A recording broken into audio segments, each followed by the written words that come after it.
మరో వారం రోజుల్లో జరగబోతా ఉన్నాయి. నాన్న కొంచెం అంబులెన్స్ పోతా ఉంది, నాన్న కొంచెం అదే బ్యారికేడ్లు తీసేస్తే బెటర్. తీసేస్తే మందేనా అది? ఓకే.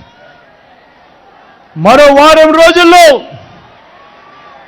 జరగబోతా ఉన్నాయి కురుక్షేత్ర మహాసంగ్రామం. ఈ జరగబోయే ఈ ఎన్నికలు కేవలం ఎమ్మెల్యేలను, కేవలం ఎంపీలను ఎన్నుకునేందుకు మాత్రమే జరగబోతా ఉన్న ఎన్నికలు కానే కావు. ఈ జరగబోతా ఉన్న ఎన్నికలు రాబోయే 5 ఏళ్లలో మీ ఇంటింటి భవిష్యత్తును, పథకాల కొనసాగింపును నిర్ణయించబోయే ఎన్నికలు ఈ జరగబోయే ఎన్నికలు. ప్రతి ఒక్కరూ కూడా గుర్తుపెట్టుకోమని కోరుతా ఉన్నా. జగన్కు ఓటు వేస్తే ఇంటింటి భవిష్యత్తును, పథకాల కొనసాగింపును ఈ రెండు కూడా అడుగులు ముందుకే పడతాయి. పొరపాటున చంద్రబాబుకు ఓటు వేస్తే పథకాలన్నీ కూడా ముగింపు, మళ్ళీ మోసపోవటమే. ఇదే చంద్రబాబు గత చరిత్ర చెబుతా ఉన్న సత్యం. ఇదే సాధ్యం కాని హామీలతో ఆయన మేనిఫెస్టోకు ఇదే అర్థం. ప్రతి ఒక్కరూ కూడా గుర్తుపెట్టుకోమని కోరుతా ఉన్నా.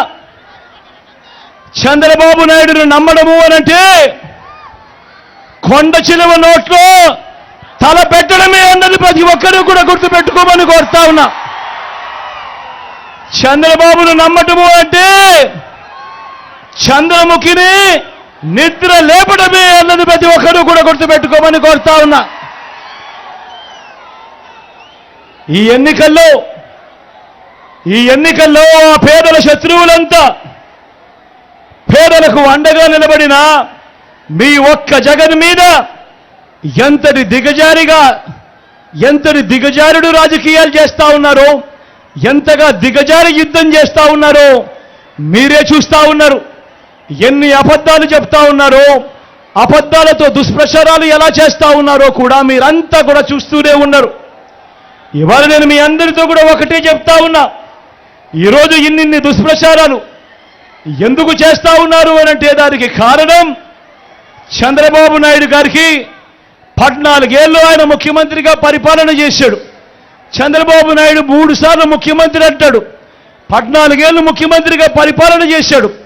14 ఏళ్ళు ముఖ్యమంత్రిగా పరిపాలన చేసిన వ్యక్తి ఆ చంద్రబాబు పేరు చెప్తే ఏ పేదకైనా కూడా ఆయన చేసిన ఏ ఒక్క మంచైనా గుర్తుకు వస్తుందా అని అడుగుతా ఉన్నాడు మీ బిడ్డ. ఈరోజు గట్టిగా 2 చేతులు పైకెత్తారా? ఇలా ఇలా